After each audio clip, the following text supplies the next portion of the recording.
um dos livros mais marcantes de 2026. Eu acredito que esse livro vai entrar no hall das melhores leituras deste ano, por isso já digo de antemão, se você curte livros que falam sobre a história do nosso país, fica aqui comigo que hoje vamos conversar sobre um livro e uma leitura interessantíssima. Sejam muito bem-vindos ao Em Busca de Sentido. Aqui nós conversamos sobre leituras e outros assuntos mais, desde que envolvam sempre leituras e livros, e de preferência aqueles livros antigos e esquecidos que tenham pelo menos 30 anos. Outro dia eu estava aqui calculando, pensando e refletindo que um leitor faz muito isso, não sei se vocês fazem, mas eu faço muito. E me peguei pensando a idade dos livros que eu gosto de ler, né? Que eu tenho preferência. E eu descobri que eu gosto de livros que tenham pelo menos 30 anos de idade, sabe? Não tem aquele ditado que dizem quanto mais envelhecido, melhor é o vinho? Então, esta sou eu para as leituras. No ademais, sejam todos bem-vindos. Meu nome é Erika Murakami de Oliveira. Há várias pessoas chegando por aqui. E aqui nós conversamos sobre leituras de livros. A maior parte antigos. Eu chamo de antigos porque eles já têm uma certa idade. Mas esses dias eu li num perfil de um sebo falando que todo livro é novo desde que você não o tenha lido. E eu concordo plenamente. No ademais, sem mais delongas, vamos conversar sobre um livro que foi escrito no ano que eu nasci. Na verdade, foi publicado. Talvez ele tenha começado a escrever antes. Que é o livro Brasil, de Errol Lincoln Lewis. Este autor, ele escreveu muito pouco na sua vida, né? Ele escreveu este livro, Brasil, e escreveu outros títulos que não sei se tem publicado no Brasil, eu acho que não. Ele escreveu Brasil porque ele fez uma viagem aqui para o país, se não me falha a memória, se não estiver errado no seu histórico, em que ele se apaixonou pelo país e resolveu escrever um romance histórico a respeito do nosso país. Então, já digo de antemão que é um livro que tem vários detalhes e que ele é muito rico, tanto nos seus personagens como no seu conteúdo. Ou seja, ele te envolve, ele te prende. E é um livro que me trouxe mais vontade, eu já tinha essa vontade, mas ele aflorou mais, de ler livros de autores nacionais e que envolvam nossa cultura. Porque o Brasil é muito vasto, né? São 22 estados, 23 estados, contando aí do Distrito Federal. Então tem muita coisa que acontece aqui no país, né? Vou te parar porque chegou uma encomenda da Amazon aqui. Voltando. Então, este autor, ele se apaixonou pelo país, nada mais nada menos que o nosso país, e resolveu escrever esse romance histórico. E acredito eu que ele tenha feito muita pesquisa. Na verdade, se vocês quiserem, há até um site próprio dele mesmo, onde ele relata, coloca várias fotos, várias figuras de locais que ele visitou no país para poder escrever este livro. Então, nós temos uma abrangência muito grande. Temos essa abrangência dos anos de 1500, desde a descoberta do Brasil, até a fundação de Brasília, né? O panorama geral é basicamente este. Esta leitura eu tive a grata surpresa de fazer em conjunto com o canal do Livros e E-Books, que é o meu amigo literário Carlos, né? Eu até hoje não sei o sobrenome do Carlos. Carlos, depois deixa seu sobrenome aqui, porque eu gosto de chamar, às vezes, as pessoas pelo nome e sobrenome. Eu gosto muito, sabe? Eu acho importante saber as nossas origens. E aí eu fui convidada a ler esse livro porque eu comprei na época, porque o Carlos tinha adquirido este livro de um sebo, achou interessante, 2 volumes, e aí eu me interessei e falei, caramba, um romance histórico sobre o nosso país, quero ler também. E comprei baratinho. Pode ser que se você comprar aí, buscar aí na estante virtual, talvez ainda esteja disponível aí, porque o meu canal não é aquele canal de grandes alcances não, né? Voltando aqui, então nós temos a leitura deste livro, Brasil, acontecendo ali desde que foi descoberto, nos anos de 1500, até a fundação de Brasília. Então, vamos ter aí o seguinte, 2 famílias que o autor preferiu colocar ali no livro, descrevendo a história dessas duas famílias. Uma família que já vem ali de Portugal, na época ali do acho que em torno de 1600 ou 1500, século 17, acredito eu. E vem naquela pegada mesmo, aquela pegada que você aprende ali na escola, de famílias portuguesas que precisavam tomar conta do Brasil, das terras brasileiras, porque até então não se sabia a vastidão dessas terras, a extensão, o tamanho do território brasileiro. Então, lá no começo nós temos, então, a descoberta do Brasil com as famosas navegações, tudo, em que os portugueses adentram ao território brasileiro, eles chegam primeiro, acho que acredito ali na região ali de Fernando de Noronha, uma coisa assim, uma ilha ali, e aí depois eles vão mais para adentro. E aí a gente tem a chegada dessa primeira leva de portugueses, e ali naquela leva de portugueses também já existiam, mais para frente, os padres jesuítas também que vieram aqui para colonizar o país também, né? Então a gente tem ali essa chegada ali na região nordeste destes povos portugueses que não sabiam falar a língua, não sabiam quem moravam ali, se existiam habitantes ou não. E esses povos que estavam ali, num primeiro momento, eles se assustaram porque eles não usavam roupas, eles viviam nus e não tinham porquê, até porque o Brasil é um país tropical, de clima quente, pelo menos ali na região que eles adentraram.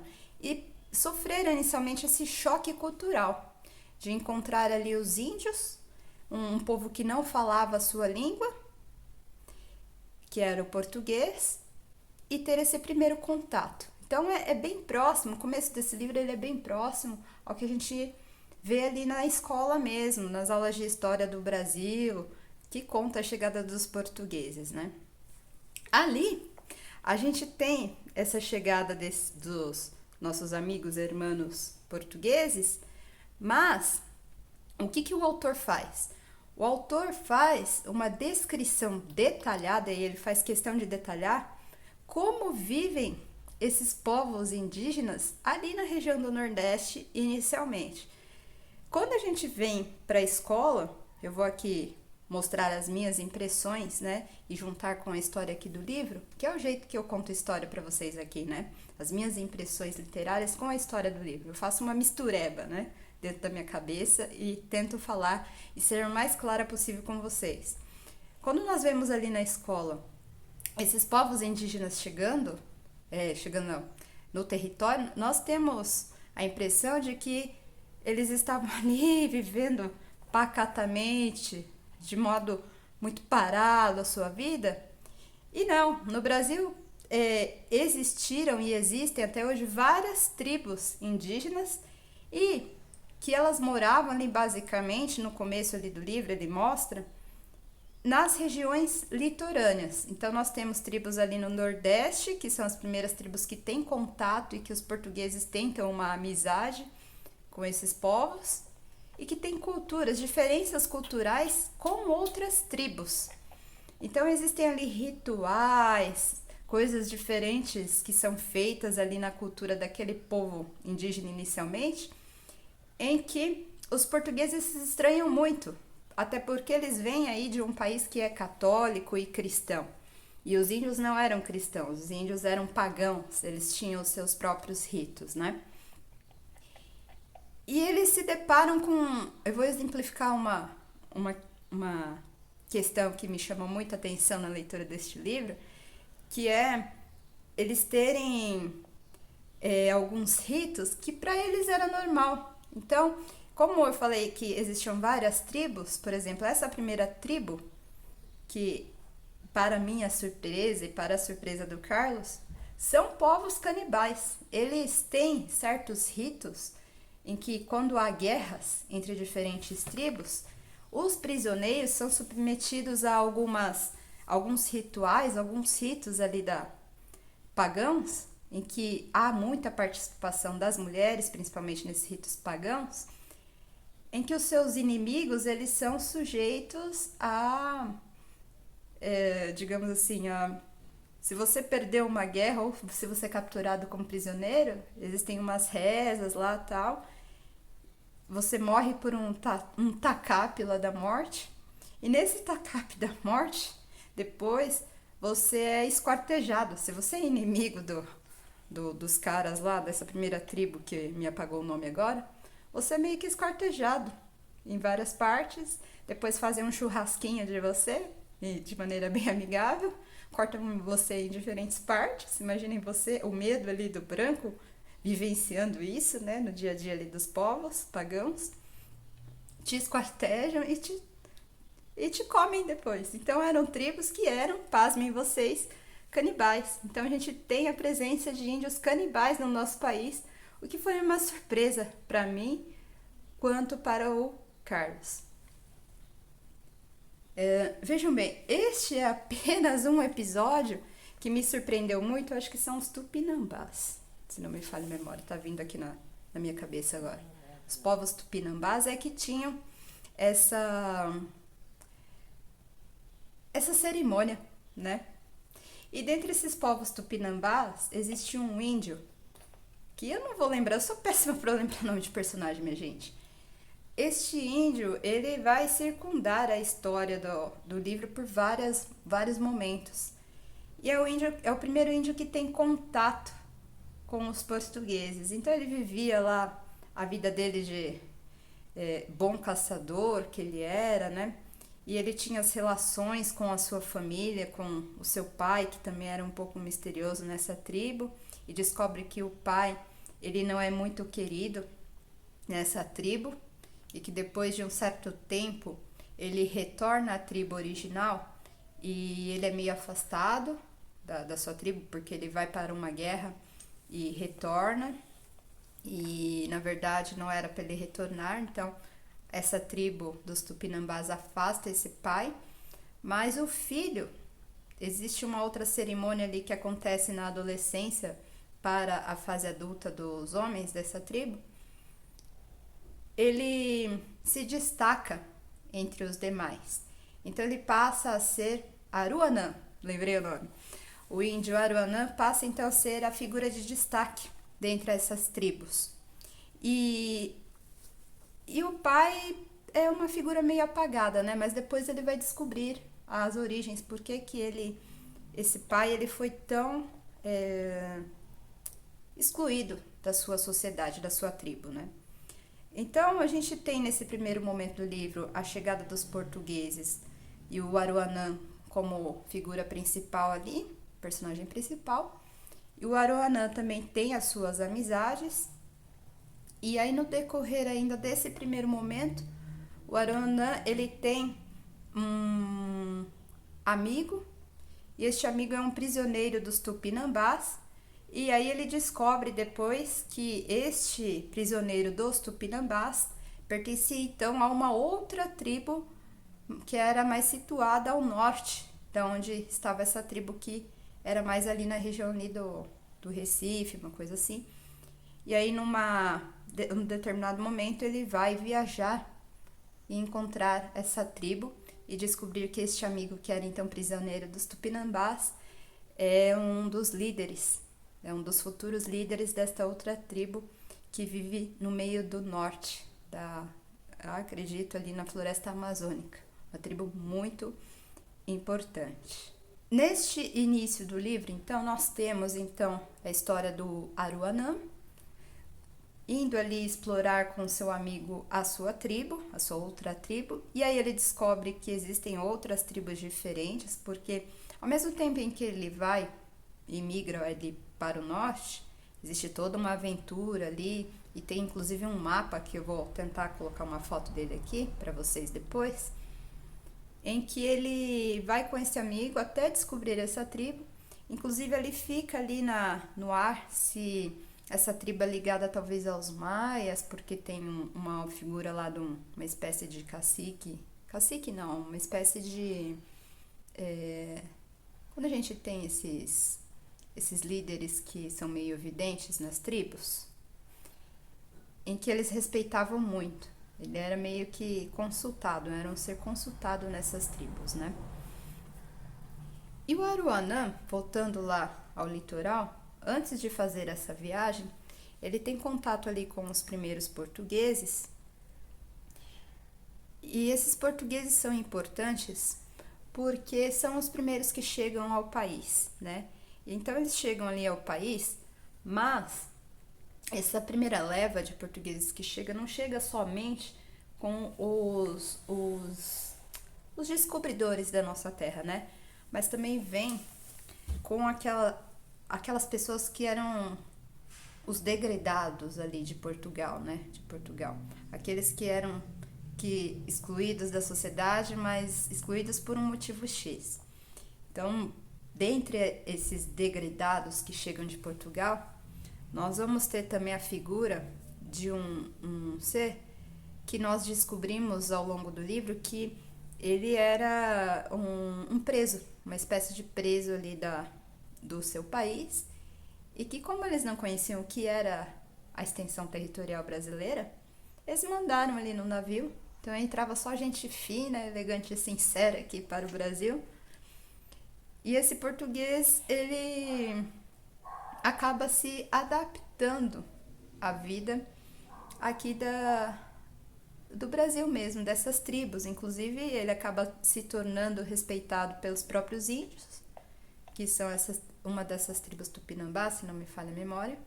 Ele passa a ter a sua vida tranquila, com várias mulheres, com várias ocas, e quando tem contato com outros portugueses originais mesmo, ele fala que não faz muita questão de que seja ele que tem essas origens europeias, ele não faz mais questão, ele se sente adaptado à cultura do Brasil, né? Não se sente mais português, porque ele se sente respeitado. Fala assim para os seus amigos portugueses: por que eu vou querer outra vida se eu já estou aqui com as minhas famílias, as minhas mulheres? Aqui a gente tem comida, tem água, tem tudo abundante, tem mandioca. Para que eu vou me preocupar? Tem caça. Eu sou aqui uma pessoa respeitada. Lá em Portugal eu não era, né? Resumindo assim. E então esta família, né? Deste ser que era degradado, vai ser então uma das famílias mais importantes ali do livro, que, se não me falha a memória, vai dar origem também, tem relação com um dos clãs, que são os Cavalcante, uma família retratada ali no livro. Não me falha a memória, né? É que são muitas informações e eu não costumo fazer roteiro dos meus vídeos, por isso às vezes saem coisas meio falhas aí. Mas quando tiver falha, eu coloco uma correção aqui. E essa exploração dos portugueses com essa cultura, essa mistura de culturas, trazendo esse choque cultural, em outro momento tem a chegada dos jesuítas, e os jesuítas, de certa forma, eles querem desaculturar, ou aculturar, ou seja, tirar a cultura que já existe aqui dos índios brasileiros. Então vem outras levas de jesuítas para tentar cristianizar este povo que eles chamam de pagãos, né? Vivem nus e tal. Aí a gente tem a história também de um outro jesuíta que chega numa dessas levas de navio, que também eu acredito que seja parente dos Cavalcante, que é um clã importante da história, né? Uma família importante da história, e que ele se mistura bastante, né? A cultura dos índios, mas ao mesmo tempo que ele mistura a cultura dos índios, é uma figura que tenta trazer o cristianismo. Ele acredita que o cristianismo vai salvar esses povos que eles chamam de pagãos, né? E ele é importante no livro porque a sua família, a família Cavalcante, ela é uma família ali importante porque o patriarca da família, ele vai conquistando terras, né? Então eles começam ali pelo litoral do Recife, e aí depois eles vão indo mais para o que eles chamam no livro de sertão, e conquistando cada vez mais terras, mas como acontecem essas conquistas de terras?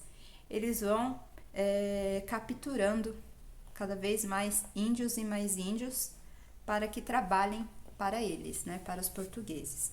Aí a gente já está num momento do livro que já não é tanto a descoberta, porque num primeiro momento os portugueses eles pegaram mesmo, eles roubaram várias pau-brasil que eles viram, né, que era uma tinta que dava cor aos seus tecidos, mas também mais para frente eles vão descobrir que o Brasil possui terras em que se pode plantar cana, né, cana de açúcar, e até chegar às plantações de cana de açúcar houve muita história aí em questão de descobrir como a terra era boa, transporte de mudas.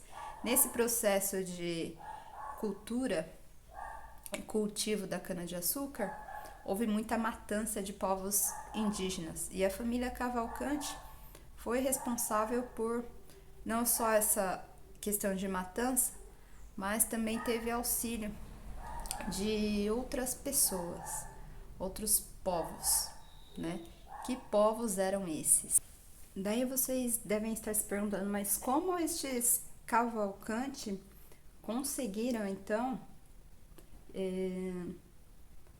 conquistar tantas terras, sendo eles portugueses, dentro e terem conquistado todo um império dentro da história do livro mesmo, né?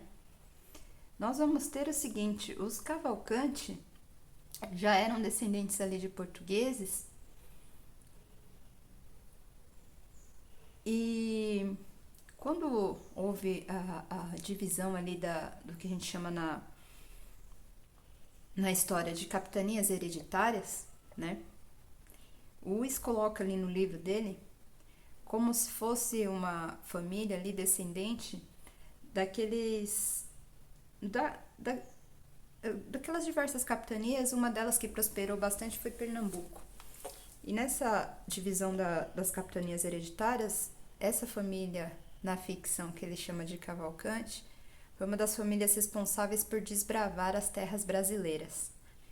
Eles desbravavam porque eles foram conquistando entre aspas, né?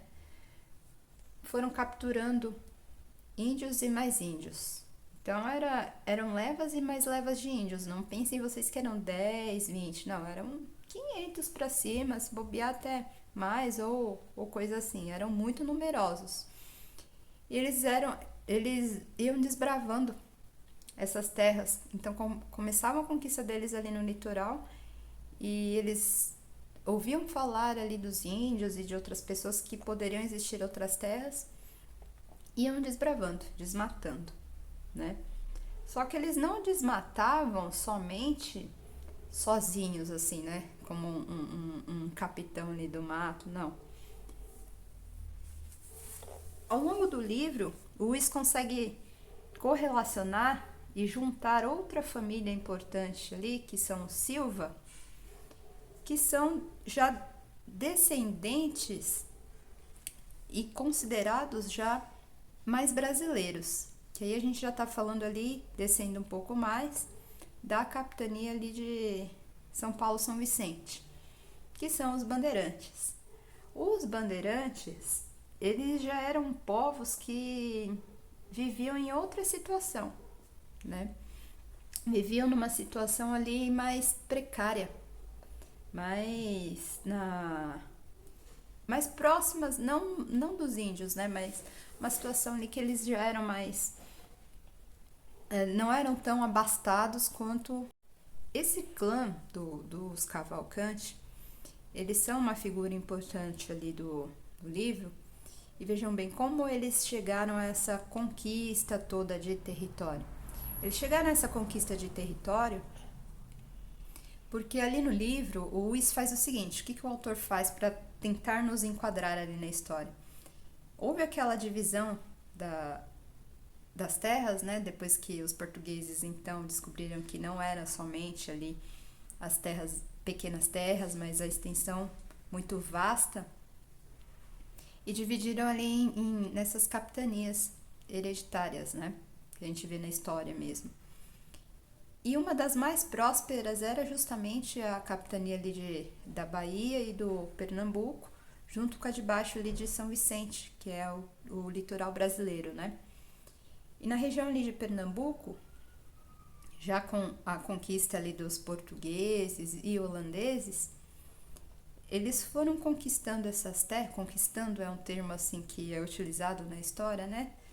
Entre aspas, porque eles foram desaculturando esses povos indígenas. Então, o que eles faziam? Eles iam lá e tentavam, no primeiro momento, uma amizade. Essa amizade, ela acontecia assim, por exemplo, vamos trocar, é real mesmo, o autor descreve, esses escambos assim que eles tentavam fazer, mas chega um momento em que o escambo já não funciona mais e que os índios já estão mais espertos, porque eles sabem que, os portugueses sabem que esses índios, eles podem a qualquer momento atacá-los. Então, antes de ser atacado, é melhor atacar, né? Melhor ser o atacante. Eles capturam vários e vários povos, em levas mesmo. Para quê?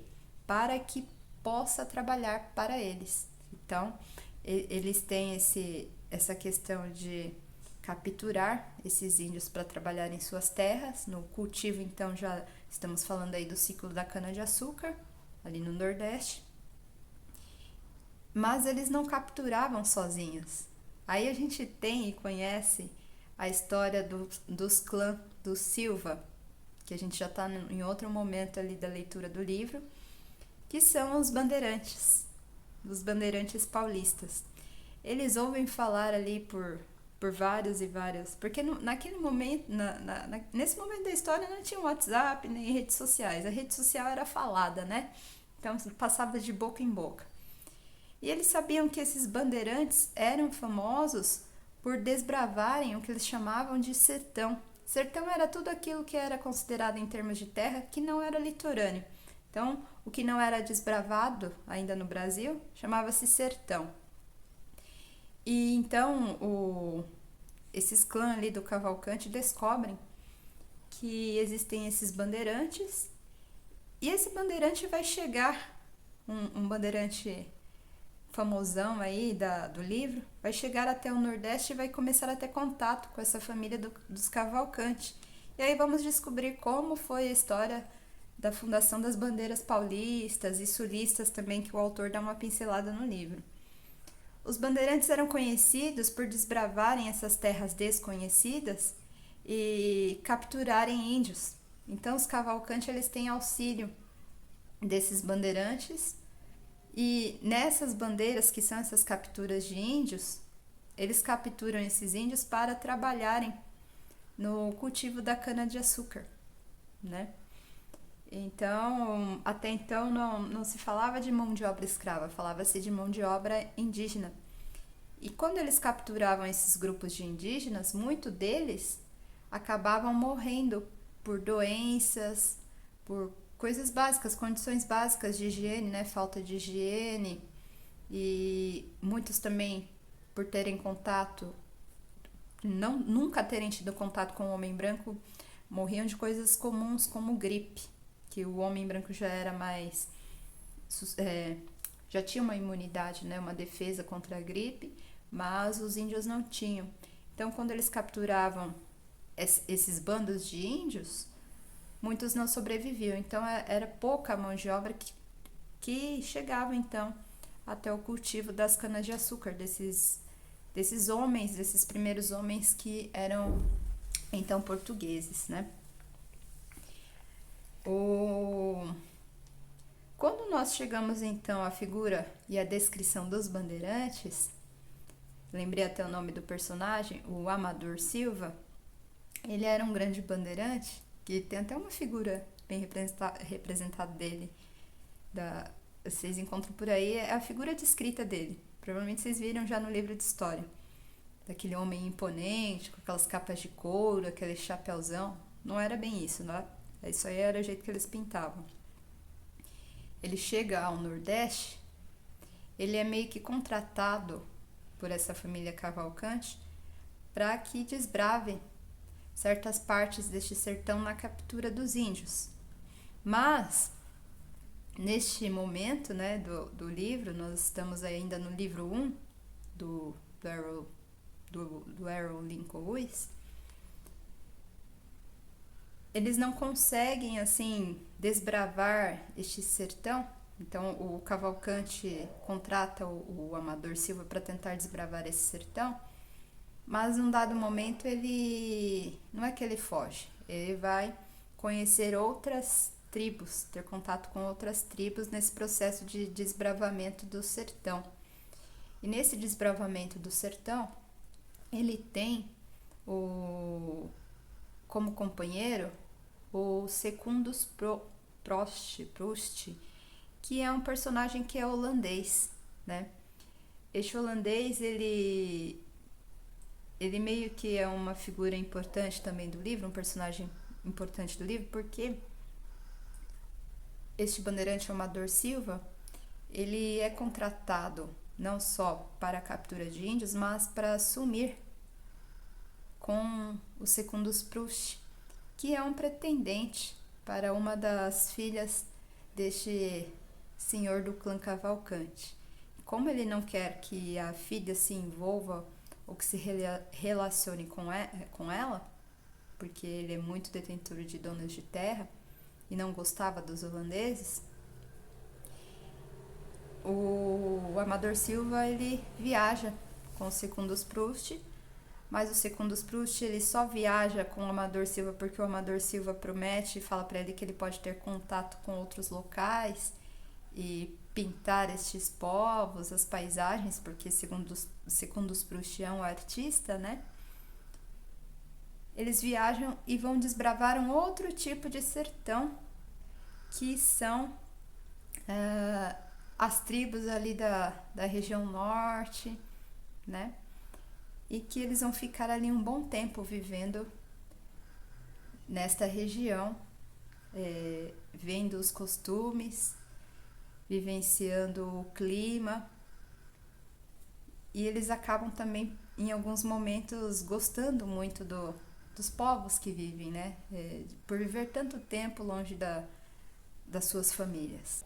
Este personagem que eu estava relatando para vocês, o Secundus, ele é como um representante dos holandeses no Brasil, né? Porque o Brasil colônia, ele foi colonizado também pelos holandeses ali no Nordeste, e na região do Nordeste nós tivemos uma influência muito grande ali, principalmente na região de Olinda, dos holandeses, na ocupação holandesa, na invasão dos holandeses no Brasil.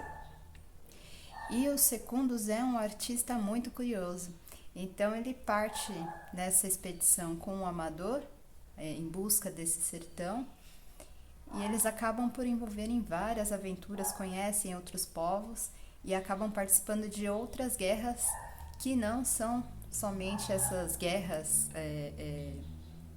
entre tribos indígenas, mas basicamente guerras entre ingleses e portugueses, onde tem a participação ali dos holandeses também, que neste momento da história estão quase ali na expulsão de saída, né, do Brasil mesmo. E o Secundus, ele vai se envolvendo de uma maneira tal com esses povos indígenas que ele acaba por querer ali até se viver com aqueles índios que ele estava nessas terras, né, que não eram ali mais do Nordeste, mas eles se bifurcaram mais ali para a região do Norte, onde eles conhecem esses outros povos ingleses.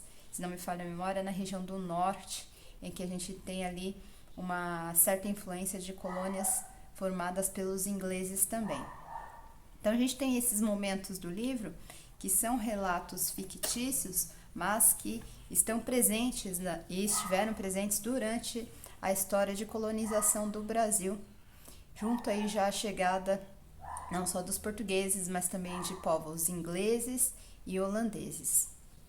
Aí, partindo para um outro tempo histórico, o autor chega até e descreve bem a vida dos bandeirantes, que estão ali a gente já desce mais para a região sul-sudeste, que é uma das capitanias hereditárias que deu certo, que é as capitanias ali de São Vicente e São Paulo, que tem já uma certa influência dos jesuítas e dos bandeirantes. Esses bandeirantes, por desbravarem terras, eles vão conquistando essas terras, primeiramente capturando esses índios para trabalhar no cultivo da cana-de-açúcar e vender essa mão de obra para o Nordeste, que já está com falta de mão de obra indígena, porque os índios não eram basicamente trabalhadores braçais, né? Para eles, o trabalho considerado rural não era legal. Por que não era legal? Porque para eles, na sociedade deles, o trabalho braçal era agropastoril, era relacionado ao feminino, às mulheres, né? Então, para eles, quando eles eram capturados por esses bandeirantes e vendidos a esses grandes produtores de cana-de-açúcar, os produtores tinham dificuldade de domar toda essa mão de obra que eles tinham capturado pelos bandeirantes, né? Que auxiliavam nesse processo. Então, é uma curiosidade que a gente tem aí da história. Um dos motivos que não deu certo a inserção da mão de obra indígena no cultivo da cana-de-açúcar. Então, aqui voltando aos bandeirantes,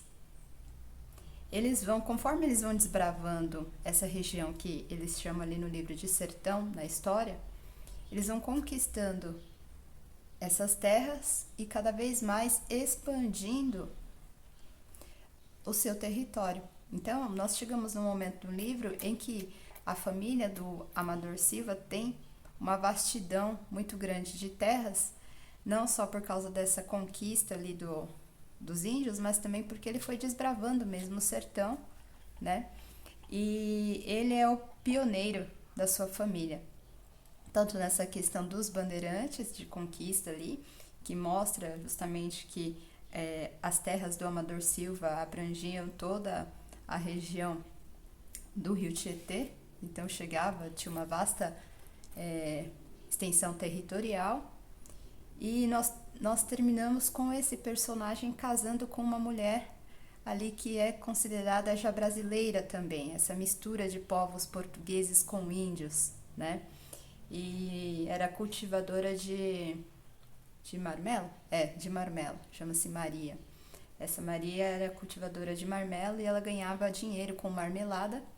E vejam bem, várias vezes o dinheiro que ela ganhava vendendo essas marmeladas era o que proporcionava, o que financiava essas expedições da família do Amador, né? Do Amador e Companhia Limitada.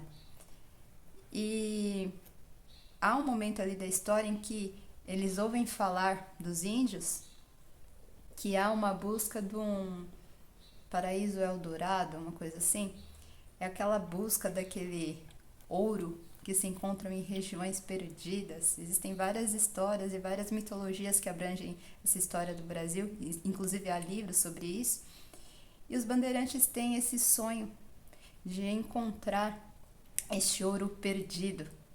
Então nós chegamos a uma parte da história do Brasil em que o autor coloca as expedições por busca de ouro. Inicialmente não era ouro, era, acho que, diamante.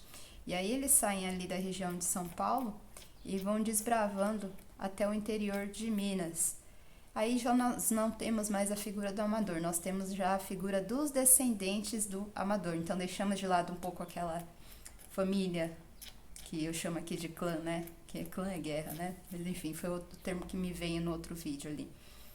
A família Cavalcante, e focamos ali na região, na família Silva, que é essa família descendente do Amador Silva, este bandeirante que constrói a sua história ao longo do livro. E aí a gente tem a história do Amador Silva procurando ouro e no final de sua vida ele quase encontra e acaba ficando ali não só para os seus descendentes, mas para amigos que foram junto nessa expedição de busca de ouro. Então nós temos uma parte muito interessante do livro que não eram somente os bandeirantes que iam em busca de ouro, mas também outras pessoas que ouviam falar.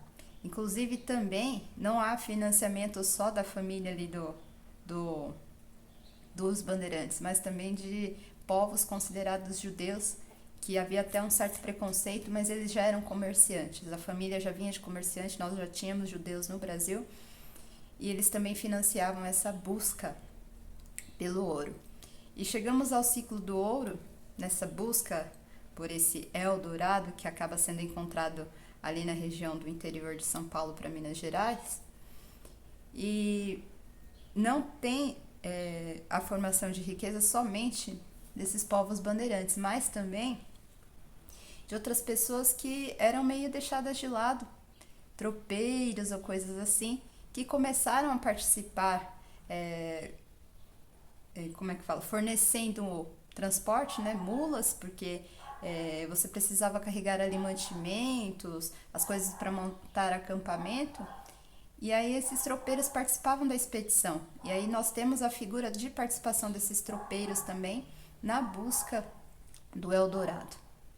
Então, bem assim, pincelado, ele coloca ali a história do ciclo de ouro do Brasil, que é uma fase importante também para o país, em que houve desenvolvimento ali da região e do estado de Minas Gerais em vista da busca de ouro, mas, pasmem vocês, houve também essa busca pelo Eldorado, pelos grandes sertões, até a região centro-oeste do país, onde nós temos ali a região do Mato Grosso, Goiás. Foi até onde chegaram os bandeirantes, porque eles já ouviam falar naquele momento da história em que havia ouro ali na região colonizada pelos espanhóis. Então eles chegaram até o interior do interior, até a região centro-oeste, e algumas cidades ali foram ali fundadas, né, como Cuiabá e região limitada ali, por causa da busca do ouro. E ele também relata no seu livro a presença ali de outros povos indígenas um pouco mais civilizados em relação a esses que moravam mais no interior ali do norte, e mesmo os guaranis aqui na região sul-sudeste, e os tupinambás, que eram lá, como eu falei para vocês no começo do vídeo, canibais, né? Então tem toda essa descrição, ele mostra ali no livro como foi a busca desse Eldorado, né? Que vem ali desde a região norte até centro-oeste, aí eles acabam encontrando o ouro, o seu Eldorado na região de Minas Gerais. E ainda nas famílias, dessas famílias iniciais, Cavalcante e Silva, sempre vão se encontrando no decorrer da história. E aí chegamos, bem pincelado mesmo, em outro momento histórico do Brasil, que é a presença do Tiradentes, da figura do Tiradentes.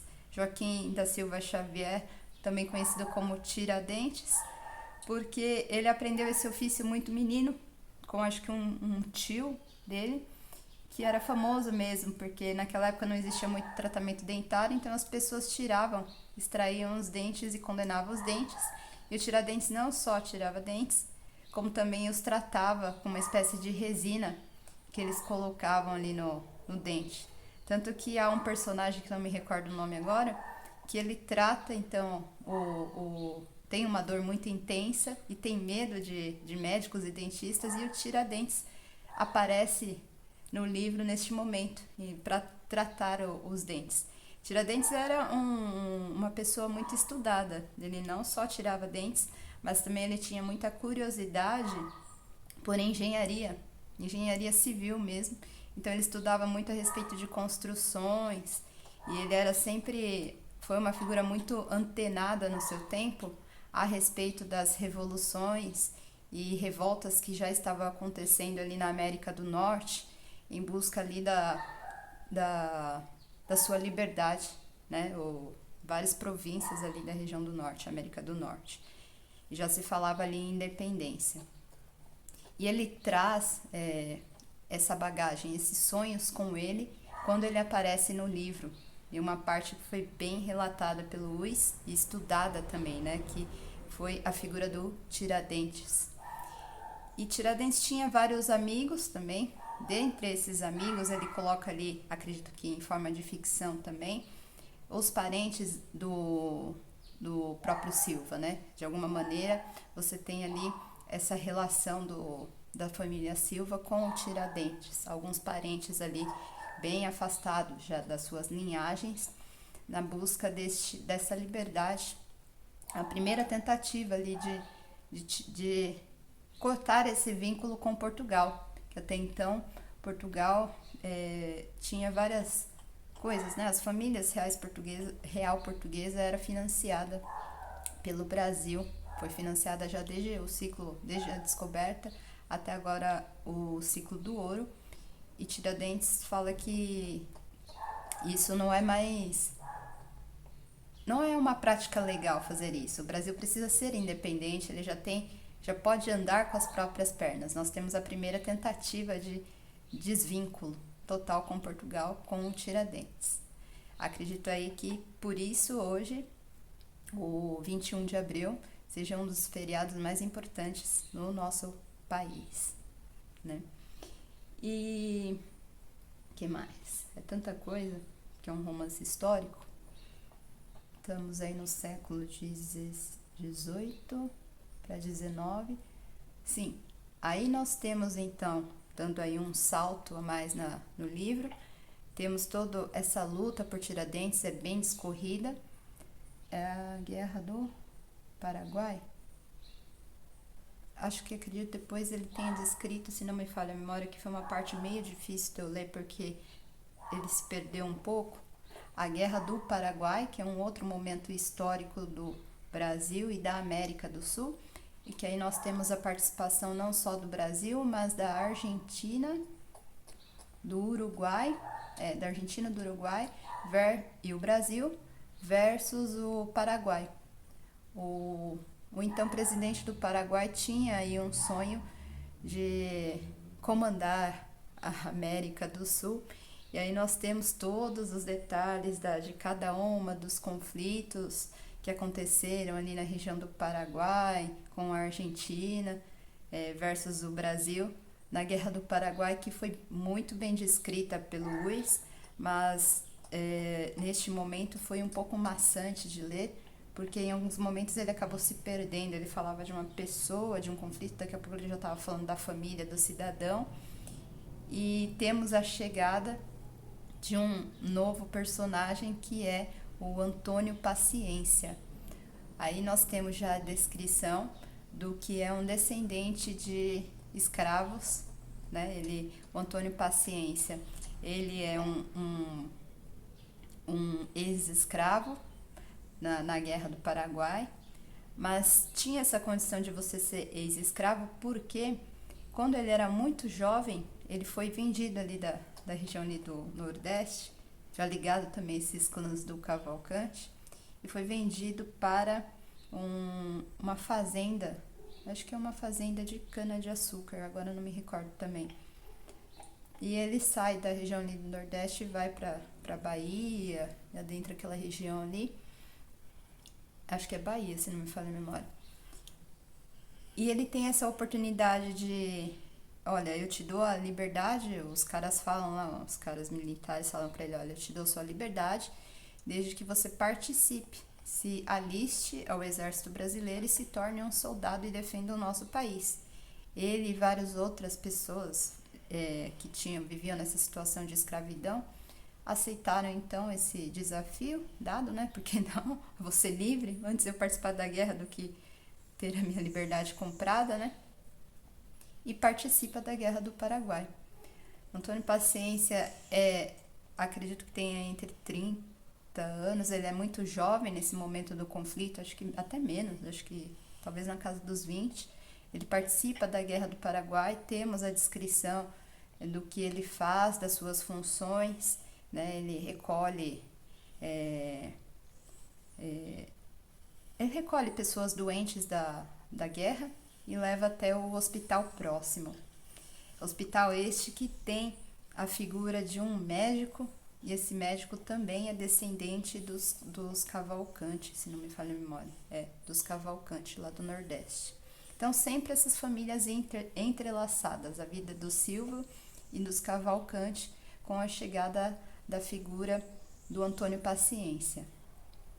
Por que eu falei agora aqui do Antônio Paciência? Porque o Antônio Paciência é um personagem que vai ser importante na próxima fase do livro, que é a Guerra dos Canudos, já no século XIX, né? Então nós temos essa outra descrição da guerra. Eu encolho o olho quando eu vou tentar lembrar das coisas, é uma característica minha.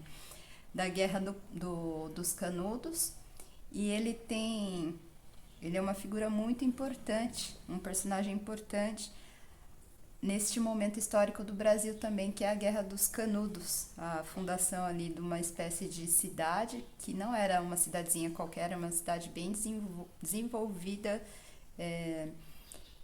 que muitas pessoas que não tinham muita esperança,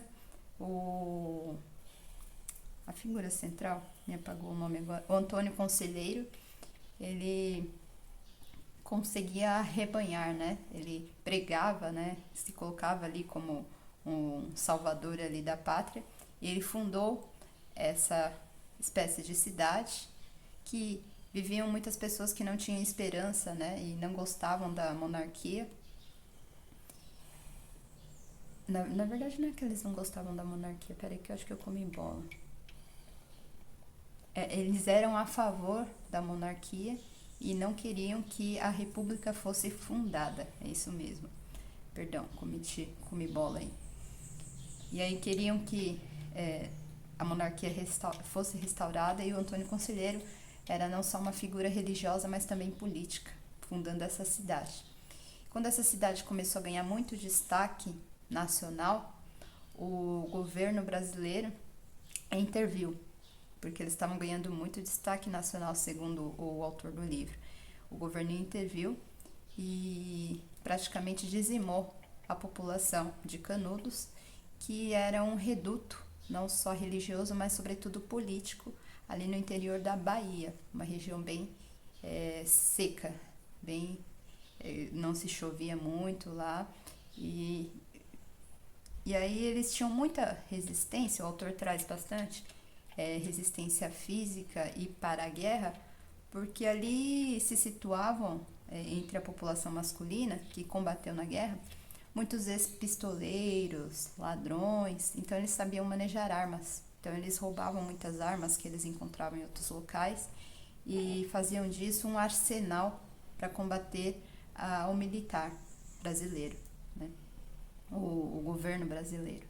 Mas no fim de tudo, vocês já sabem aí, eu não preciso nem detalhar muito o que acontece, essa história é bem famosa, procurei no Google, não vou detalhar muito, mais do que eu já detalhei aqui neste vídeo, né?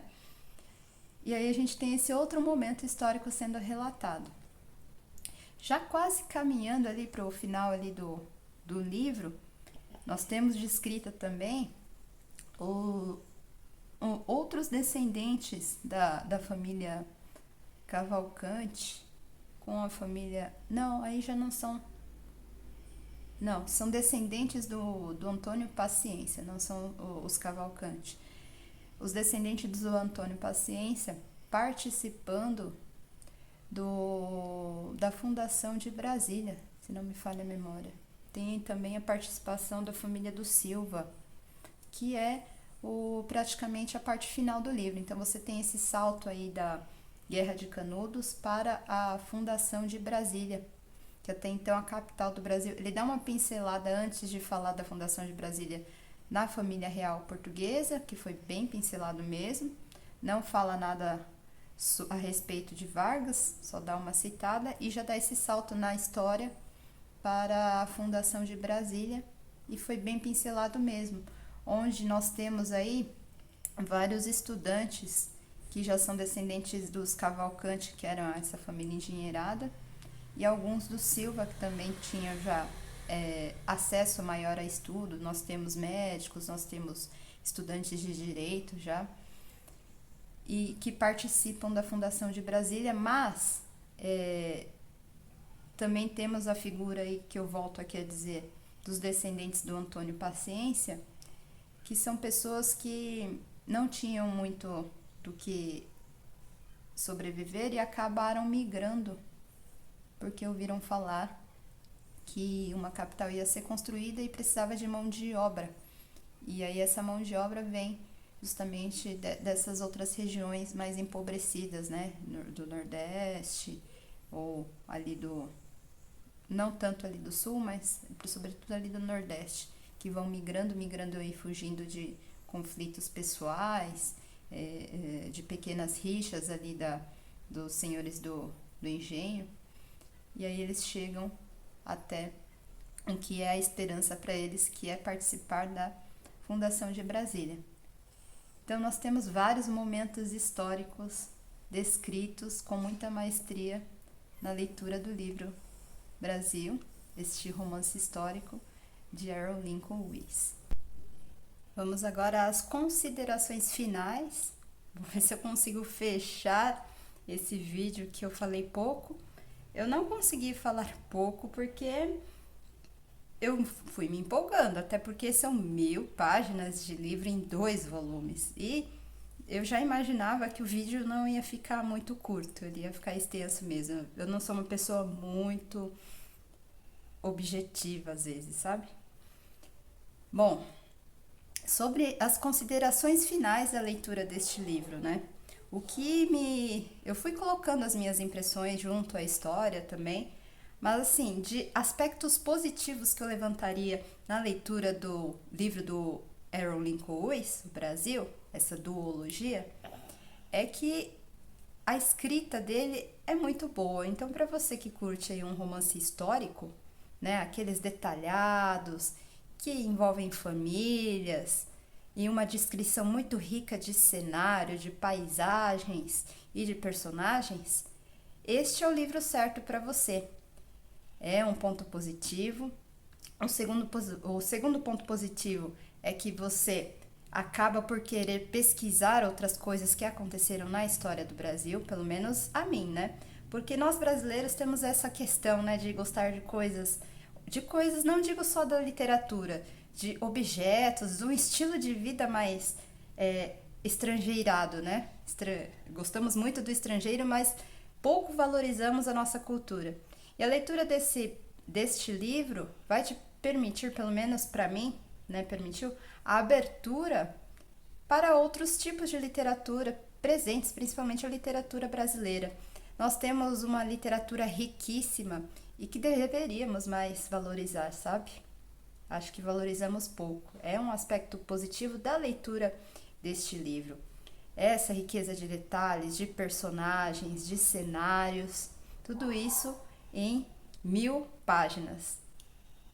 Esses são alguns aspectos positivos. Existem vários, né? Então, a história, tudo. Inclusive, eu não sei se eu já citei, porque já é a terceira parte deste vídeo, então não lembro se eu citei.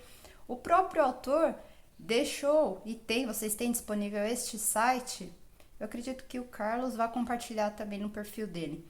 E eu vou deixar aqui também, se eu lembrar, porque às vezes eu esqueço de pôr, tá? Me perdoe, e inclusive me cobrem se eu tiver esquecido de colocar. Onde o autor colocou todas as pesquisas dele, deste livro.